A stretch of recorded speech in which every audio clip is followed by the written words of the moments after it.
Libère-toi de tes pensées négatives avec le stoïcisme. Ces pensées ne sont pas innocentes. Elles t'empoisonnent, sabotent tes choix, t'empêchent d'aller de l'avant. Elles changent chaque chance en danger, chaque doute en peur, chaque silence en angoisse. Et pourtant, elles ne sont pas vraies. Ce sont des ombres, des inventions de ton esprit.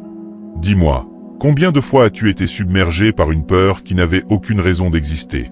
Combien de fois un simple doute s'est-il transformé en quelque chose qui te détruit? Ces pensées viennent de ton passé, de ce qui t'entoure, de ce que tu as vécu. Tant que tu ne changes pas ça, elles vont te contrôler.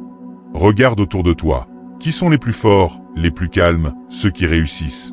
Ce ne sont pas ceux qui se laissent porter par leurs pensées. Ce sont ceux qui les dominent. Ceux qui ne réagissent pas à chaque peur, qui ne laissent pas chaque doute diriger leur vie. Ils ont compris quelque chose d'important. Une pensée n'est pas une vérité, c'est un choix. C'est exactement ce qu'on va faire aujourd'hui. On va détruire ces pensées toxiques une par une. On va les exposer à la lumière, les confronter aux principes des grands sages stoïciens et les éliminer. Parce que tu n'es pas fait pour être l'esclave de tes pensées. Si tu es prêt à casser les schémas qui te freinent et à remplacer l'anxiété par une vraie maîtrise, alors reste jusqu'au bout. Mais avant de commencer, abonne-toi, active la cloche pour ne rien rater, like cette vidéo et surtout, partage en commentaire quelle est la pensée négative qui te revient le plus souvent et que tu veux éliminer pour de bon. Maintenant, ouvrons les yeux ensemble, parce qu'après cette vidéo, tu ne verras plus jamais tes pensées de la même façon. Chapitre 1. Les pensées négatives sont une illusion, elles n'existent que si tu y crois. Tu crois que tes pensées négatives sont une fatalité? Que cette petite voix qui te murmure sans cesse des doutes et des peurs est une vérité absolue? Détrompe-toi. Elles ne sont qu'un mirage, une illusion à laquelle tu as donné trop d'importance. Sénèque disait, nous souffrons plus dans notre imagination que dans la réalité. Ce que tu redoutes, ce qui t'angoisse, ce qui te fait hésiter avant d'agir, c'est presque toujours une histoire inventée par ton propre esprit. Regarde en arrière. Combien de fois as-tu eu peur d'un échec qui n'est jamais arrivé? Combien de fois as-tu imaginé un rejet qui n'a jamais eu lieu? Pourtant, ces pensées t'ont paralysé. Elles ont pesé sur tes décisions, t'empêchant d'avancer avec clarté et confiance. Le problème, c'est que ce que tu nourris grandit. Chaque fois que tu crois en une pensée négative, tu la renforces. Tu l'inscris plus profondément dans ton esprit comme une vérité. Et pire encore, ton cerveau commence à chercher des preuves pour la confirmer. Tu crois que tu es nul? Tu ne verras que tes échecs et tu ignoreras tes réussites. Tu penses que les autres te jugent? Tu interpréteras chaque regard, chaque silence comme une confirmation de cette peur. Ton esprit devient alors une prison dont tu es le gardien. Mais voici la vérité brutale. Les pensées négatives n'existent que si tu leur donnes de l'importance. Imagine quelqu'un qui t'insulte dans une langue que tu ne comprends pas. Ces mots ne t'affectent pas car ils n'ont aucun sens pour toi. C'est pareil pour les pensées toxiques. Si tu arrêtes de les croire, elles perdent leur pouvoir. Elles deviennent du bruit de fond, insignifiant et inoffensif. Un stoïcien ne se laisse pas avoir par des illusions mentales. Il observe ses pensées, mais il ne leur obéit pas aveuglément. Il sait que la plupart des angoisses ne sont que des ombres projetées sur le mur de son esprit. Alors il les traverse avec lucidité, sans les laisser dicter ses actes. Tu as le choix, continuer à être manipulé par des illusions mentales, ou ouvrir les yeux et reprendre le contrôle. Ne laisse plus ton imagination saboter ta vie. C'est maintenant que ça commence. Chapitre 2. Pourquoi ton cerveau aime tant la négativité? Si tu crois que tes pensées négatives sont un défaut de fabrication de ton esprit, tu te trompes. Elles sont là pour une raison, et cette raison, c'est la survie. Ton cerveau est programmé pour voir le danger partout, pour repérer les menaces, pour anticiper le pire. C'est ce qui a permis à l'humanité de survivre pendant des millénaires. Imagine un homme préhistorique. S'il voit un buisson bouger, il a deux options. Penser que c'est le vent et risquer de finir dévoré, ou supposer que c'est un prédateur et fuir. Ceux qui ont choisi la prudence excessive ont survécu. Ceux qui ont ignoré la peur ont disparu. Résultat, nous avons hérité d'un cerveau hyper vigilant, obsédé par les risques, toujours en train de chercher un problème là où il n'y en a peut-être pas. Le problème, c'est que ce mécanisme n'est plus adapté à notre époque. Nous ne vivons plus dans la savane, mais nous réagissons encore comme si chaque incertitude était une menace vitale. Ton esprit est devenu une machine à fabriquer des inquiétudes inutiles, un générateur de scénarios catastrophes qui n'arriveront jamais. Les stoïciens l'avaient compris. Épictète enseignait que le véritable esclavage n'est pas physique, mais mental. Tant que tu laisses ton cerveau fonctionner en mode survie, tu restes prisonnier de tes peurs, de tes doutes, de tes illusions.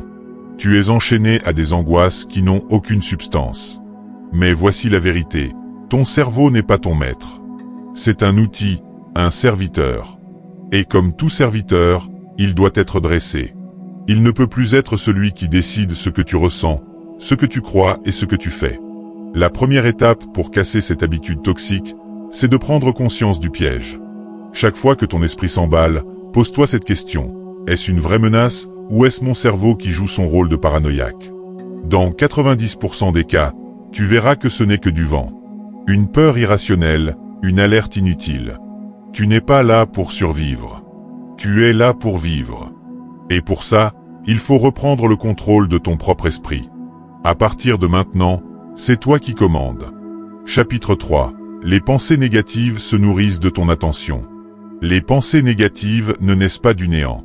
Elles survivent parce que tu les nourris. Plus tu les écoutes, plus elles s'enracinent. Plus tu leur donnes du temps et de l'espace dans ton esprit, plus elles prennent le contrôle. C'est un cycle vicieux. Tu ressens une pensée négative, tu lui accordes de l'importance, elle grandit, et bientôt elle devient une vérité à tes yeux. Mais voici une réalité que peu osent affronter. Une pensée n'a de pouvoir que celui que tu lui donnes. Sénèque disait, « Les choses n'ont que l'importance que nous leur accordons. » Si tu traites une pensée négative comme une simple illusion passagère, elle s'effacera d'elle-même. Mais si tu la prends au sérieux, si tu la rumines, si tu cherches à l'analyser sous tous les angles, elle deviendra une prison mentale. Le problème, c'est que nous avons été conditionnés à écouter ces pensées. On croit à tort qu'elles ont une valeur, qu'elles détiennent un message important. Mais en vérité, 90% des inquiétudes qui traversent ton esprit n'ont aucune base réelle. Combien de fois as-tu passé des heures à anticiper un problème qui n'est jamais arrivé? Les stoïciens avaient une règle simple. Tout ce qui ne mène pas à l'action doit être ignoré. Si une pensée ne t'apporte pas de solution, si elle ne t'aide pas à avancer, elle ne mérite pas ton attention. Marc Aurèle écrivait, « Ne perds pas ton temps à penser à ce que font les autres ou à ce qui pourrait arriver. Pense uniquement à ce que tu peux contrôler. Mais ne te contente pas d'ignorer. Remplace. Chaque fois qu'une pensée toxique surgit, substitue-la immédiatement par une pensée constructive. Si ton esprit te murmure « Je vais t'échouer », réponds-lui « Chaque échec est une leçon, et chaque leçon me rend plus fort. » Ton esprit est un jardin. Si tu laisses pousser les mauvaises herbes, elles envahissent tout.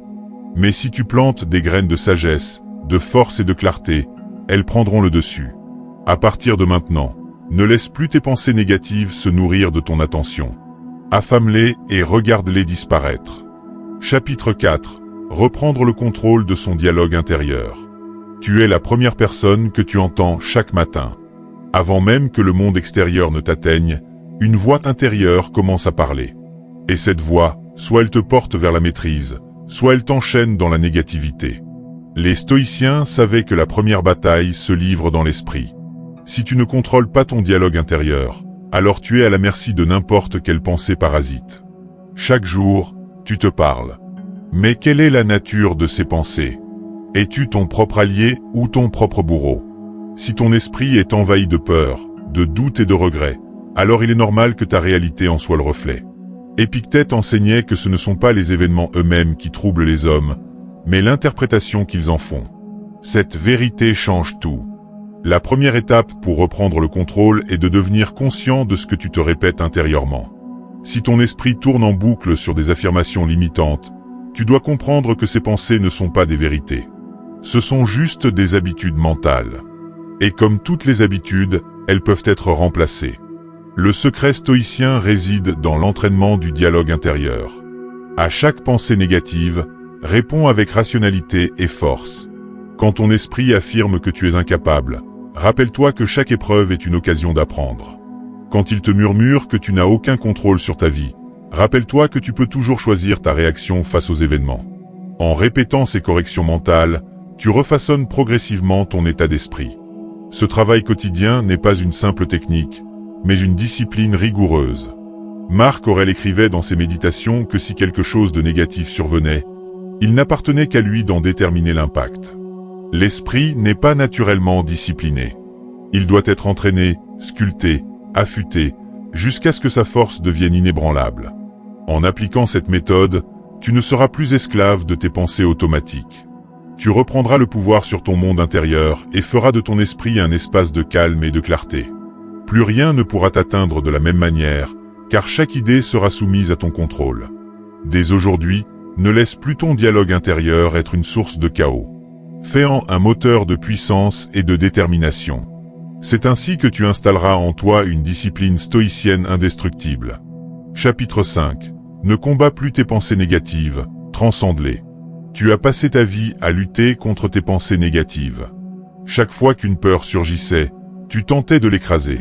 Chaque fois qu'un doute s'immisçait, tu essayais de le chasser par la force. Mais plus tu combats ces pensées, plus elles prennent de l'ampleur.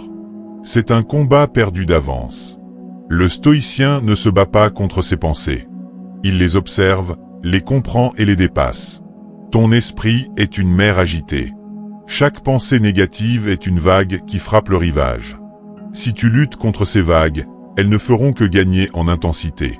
Mais si tu te tiens immobile, si tu laisses passer chaque vague sans y résister, alors peu à peu la tempête s'apaise. Le véritable pouvoir n'est pas dans le combat, mais dans l'observation. Les stoïciens enseignaient que toute pensée négative n'a de prise sur toi que si tu lui donnes du crédit. Imagine quelqu'un qui t'insulte dans une langue que tu ne comprends pas. Ces mots n'auraient aucun effet sur toi car ils ne feraient aucun sens. C'est exactement la même chose avec tes pensées négatives. Elles ne sont que des mots, des échos d'anciens schémas. Si tu refuses de les nourrir, elles s'éteindront d'elles-mêmes. Marc Aurèle disait que nous avons le pouvoir de choisir les pensées qui méritent notre attention. Pourquoi donner de l'importance à des idées qui te paralysent et t'affaiblissent? À quoi sert de nourrir un monstre qui te dévore de l'intérieur? Dès l'instant où tu cesses d'alimenter ces pensées, elles perdent leur emprise sur toi. Transcender la négativité, c'est apprendre à ne plus réagir émotionnellement à tout ce qui traverse ton esprit. C'est comprendre que tes pensées ne sont pas la réalité, qu'elles sont simplement des phénomènes passagers. Elles ne sont que des nuages dans le ciel. Tu peux choisir de les observer sans être affecté. Cette maîtrise n'est pas innée. Elle s'acquiert par l'exercice quotidien. À chaque pensée négative, pose-toi cette question. Est-ce que cette pensée est utile? Me sert-elle à avancer ou me maintient-elle dans la peur? Si elle ne sert à rien, elle doit être laissée de côté, sans lutte, sans résistance. Le jour où tu cesseras de combattre tes pensées et que tu apprendras simplement à les voir pour ce qu'elles sont, de simples impulsions sans pouvoir réel, tu atteindras une liberté intérieure que peu connaissent. Rien ne pourra plus t'emprisonner mentalement, car ton esprit sera devenu un espace de calme inébranlable. Chapitre 6. Fais de chaque pensée un test de vérité. Chaque jour, ton esprit est traversé par des milliers de pensées. Certaines sont neutres, d'autres constructives, mais beaucoup d'entre elles sont inutiles, voire destructrices. Pourtant, tu les prends tout au sérieux. Tu crois à ce que ton esprit te raconte sans jamais remettre en question la validité de ses pensées. Et c'est précisément là que réside le piège. Les stoïciens enseignaient que ce qui nous trouble n'est pas la réalité, mais notre perception de celle-ci. Marc Aurèle écrivait « Ce qui trouble les hommes, ce ne sont pas les choses, mais l'opinion qu'ils en ont. Ce n'est donc pas l'événement lui-même qui te fait souffrir, mais l'histoire que tu te racontes à son sujet. La question est donc la suivante. Cette histoire est-elle vraie, ou n'est-elle qu'une construction mentale nourrie par la peur et l'incertitude? Imagine un instant que ton esprit soit un tribunal. Chaque pensée qui se présente est un témoin qui vient te parler. Mais un juge digne de ce nom ne croit pas aveuglément tout ce qu'il entend. Il interroge, il analyse, il confronte les faits. Toi aussi, tu dois apprendre à interroger chaque pensée. Lorsqu'une idée négative surgit, demande-toi immédiatement, ai-je des preuves concrètes que cette pensée est vraie? Dans la plupart des cas, tu te rendras compte que non. Une grande partie de tes pensées négatives ne sont que des suppositions, des peurs infondées, des scénarios catastrophes qui n'existent que dans ton imagination. Pourtant, tu leur donnes du crédit comme si elles étaient des vérités absolues. C'est ainsi que ton esprit devient une prison dont tu es à la fois le geôlier et le prisonnier. Le stoïcien ne laisse pas n'importe quelle pensée s'installer dans son esprit. Il applique un filtre rigoureux. Il se demande, Cette pensée m'aide-t-elle à avancer ou me ralentit-elle? Si elle l'entrave, il la rejette immédiatement. Il sait que l'énergie mentale est précieuse et qu'elle ne doit pas être gaspillée dans des illusions toxiques. Dès aujourd'hui, adopte cette discipline. Ne laisse plus ton esprit être envahi par des idées qui ne t'apportent rien. Exige des preuves, demande des faits, ne crois rien sans un examen attentif. Cette simple habitude peut transformer ta vie. Tu es libre à l'instant même où tu cesses de croire aveuglément tout ce que ton esprit te raconte. Alors choisis de filtrer, choisis de remettre en question, choisis d'exiger la vérité. C'est ainsi que tu construis une force mentale indestructible. Chapitre 7. Ne laisse plus les autres contaminer ton esprit. Ton esprit est un sanctuaire, mais il est envahi en permanence. Les opinions des autres, les critiques, les jugements, les informations négatives. Tout ce qui t'entoure façonne tes pensées sans que tu t'en rendes compte.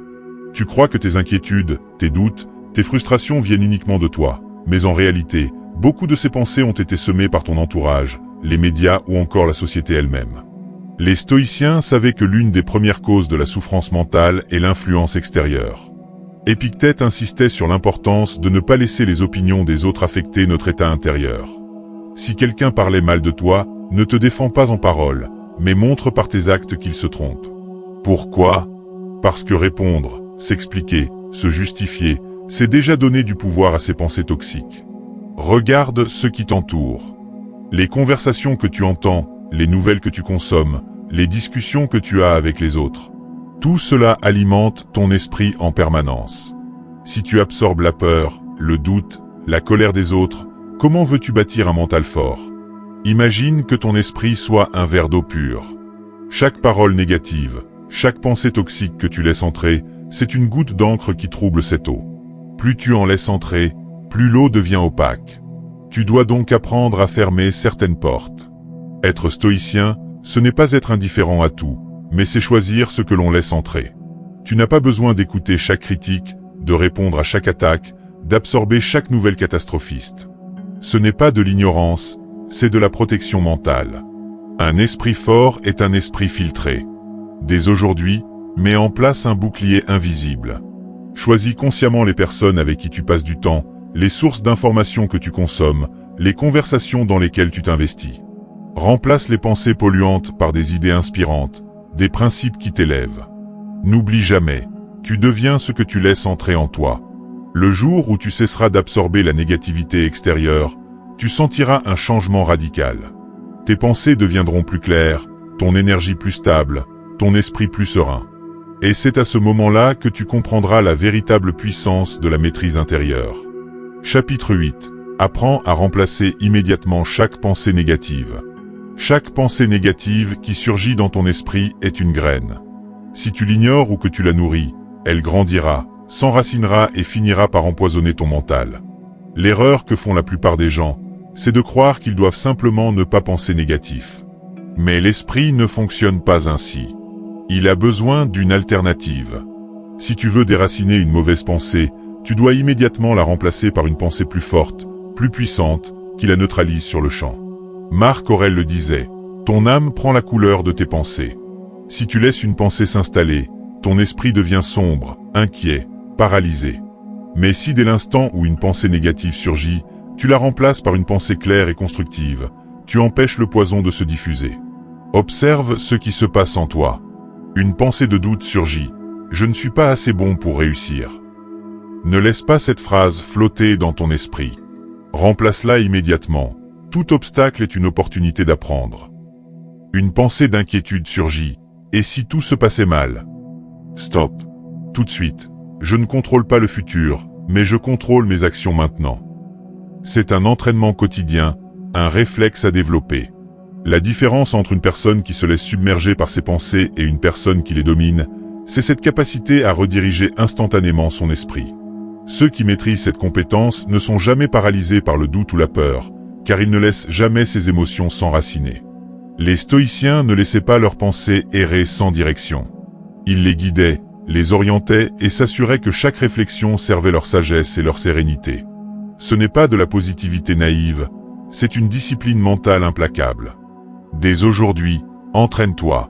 Chaque fois qu'une pensée négative surgit, arrête-toi immédiatement et reformule-la avec une perspective stoïcienne. Fais-en un automatisme. Ne laisse plus jamais une pensée toxique s'installer sans opposition. Avec le temps, cette méthode transformera ton état d'esprit. Les pensées négatives deviendront des signaux d'alarme, et non plus des chaînes qui t'enferment. Tu apprendras à ne plus être prisonnier de ton propre mental, mais à en devenir le maître absolu. Chapitre 9. Quand tu ne réagis plus, tu es enfin libre. Imagine un instant que plus aucune pensée négative ne puisse t'atteindre. Non pas parce qu'elle n'existe plus, mais parce qu'elle n'a plus aucun effet sur toi. C'est là que réside la véritable maîtrise. Ce n'est pas l'absence de négativité qui libère, mais l'absence de réaction à cette négativité. Nous passons notre vie à lutter contre nos pensées, à les juger, à leur résister, à vouloir les chasser. Mais cette lutte est précisément ce qui leur donne du pouvoir. Chaque fois que tu combats une pensée négative, tu lui accordes de l'énergie. Tu la renforces en essayant de l'éliminer. Le véritable secret n'est pas dans la résistance, mais dans l'indifférence. Marc Aurèle l'exprimait ainsi. Si quelque chose d'extérieur te trouble, ce n'est pas la chose elle-même qui te trouble, mais le jugement que tu portes sur elle. Et cela, tu as le pouvoir de l'effacer immédiatement. Autrement dit, ce n'est pas la négativité qui te paralyse, mais ton engagement envers elle. Ce n'est pas la peur qui te fait échouer, mais ta décision de lui accorder du crédit.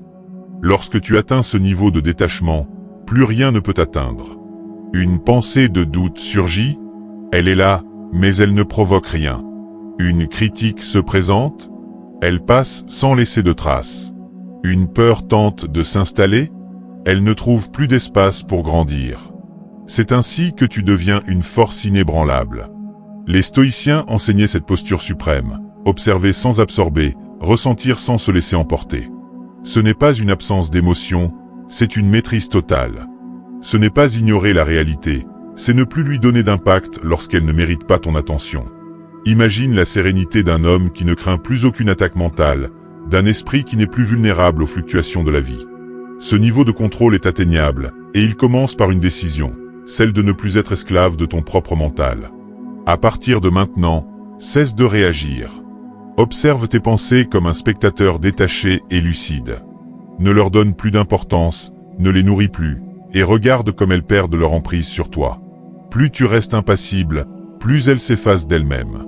C'est la fin de la négativité. Non pas parce qu'elle disparaît, mais parce qu'elle n'a plus aucun pouvoir sur toi. Et c'est ainsi que tu deviens enfin libre. Conclusion. Tout au long de cette quête, tu as découvert ce qui nourrit tes pensées négatives, comment elles s'infiltrent dans ton esprit et surtout comment elles t'enchaînent à une réalité que tu n'as pas choisie. Tu as compris que la négativité n'existe que si tu la nourris. Ton cerveau, programmé pour repérer le danger, a souvent amplifié des peurs imaginaires.